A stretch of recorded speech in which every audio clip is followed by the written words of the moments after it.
এদেশের কোনো গায়কের যখন কোনো কিছু চুরি হয়,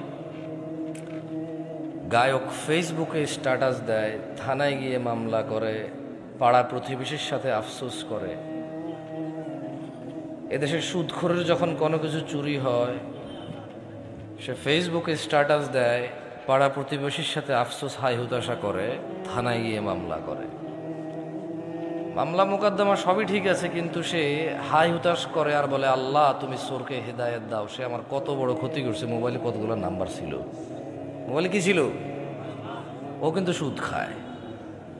মানে ও চোরের হেদায়েত চায়, নিজের হেদায়েত চায় না। ওর কাছে চুরিটা হচ্ছে গুনাহ, এটার হেদায়েত লাগবে। সুদ গুনাহ না, এটার হেদায়েত লাগবে না।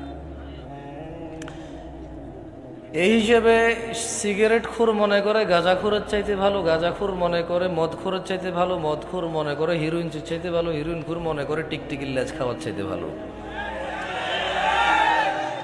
আমার মতো জামশেদ মজুমদার হুজুর মনে করে দাড়ি টুপি রাখা সব চাইতে ভালো কাজ, কিন্তু মানুষের সাথে দুর্ব্যবহার করা খারাপ কাজ না।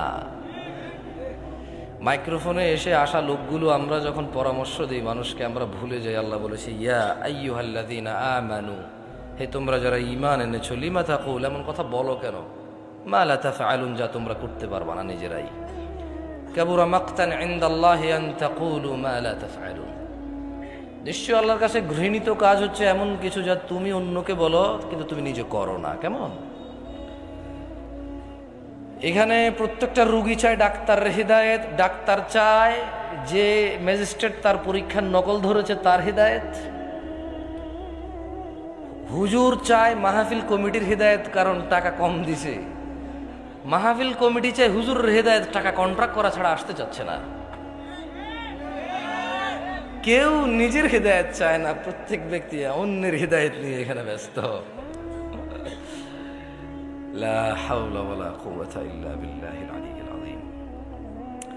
এমত অবস্থায় এখানে মানুষ কিভাবে ভালো হব আমরা, যেখানে আমি সবসময় অন্যের ভালো চাই, নিজের ভালো চাই না। এবং অন্যকে আমি বলি, আমি যে তোমার ভালো চাই এটা তুমি বিশ্বাস করো, আমি কিন্তু নিজের ভালোই চাই না, আপনারা যে ভালো চাই এটা বিশ্বাস করার জন্য আপনাকে বলি।